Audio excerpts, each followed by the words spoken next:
महाराष्ट्र में हार के बाद इंडिया इत्तेहाद में खलबली मच गई है, जिसमें कांग्रेस सबसे बड़ी विलेन बनती दिखाई दे रही है। अब कांग्रेस के खिलाफ वेस्ट बंगाल की सीएम ममता बनर्जी ने भी मोर्चा खोल दिया है।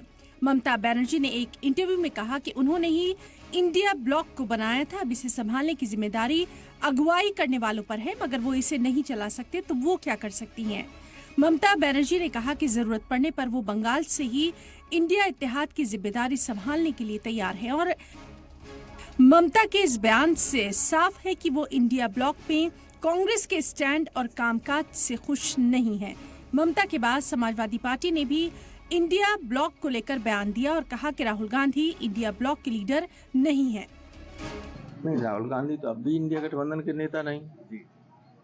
तो ममता बनर्जी के बयान को किस तरह से देखते हैं? ममता बनर्जी ये कोई भी कह सकता है कि अच्छा, सब राजनीति में कोई साधु संत तो बन के आते नहीं, सब पद चाहते हैं।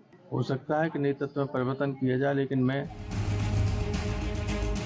ममता बनर्जी ने अभी से ही इंडिया इत्तेहाद के तौर तरीकों पर सवाल उठाकर कांग्रेस को कड़ा मैसेज दे दिया, जिसका इंडिया इत्तेहाद पर इफेक्ट दिखाई देना शुरू हो गया।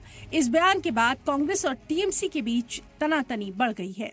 कांग्रेस इंडिया गठबंधन जिस तरीके से कांग्रेस ने चलाया है और हमारे नेता आदरणीय मल्लिकार्जुन खड़गे जी, राहुल जी, प्रियंका जी, इन लोगों ने जिस तरीके से सबका समायोजन करके किया है, दूसरा कोई नहीं कर सकता। और निश्चित तौर से कांग्रेस एक बड़े भाई की भूमिका में और सबको साथ ले चलने की भूमिका में हमेशा काम किया है और कांग्रेस ही आगे लेकर चलेगी। सवाल ये है कि आखिर ममता बनर्जी इंडिया इत्तेहाद से बाहर क्यों जाना चाहती हैं? तो इसकी वजह है कि 2026 की शुरुआत में होने वाले वेस्ट बंगाल विधानसभा चुनाव, अगर दिल्ली और बिहार चुनाव में इंडिया इत्तेहाद की हार होती है तो इसका सीधा असर बंगाल में भी नजर आएगा।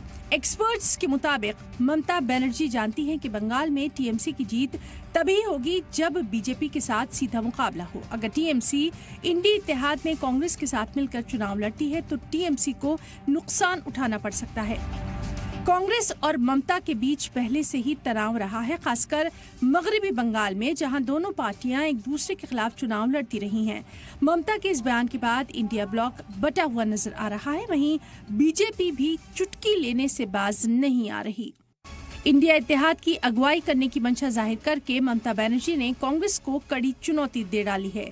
ये तो क्लियर है, लेकिन बड़ा सवाल यही है कि ममता के मन में आखिर चल क्या रहा है। क्या ये ममता बनर्जी का इंडी गठबंधन से एग्जिट प्लान है? ब्यूरो रिपोर्ट, सलाम टीवी।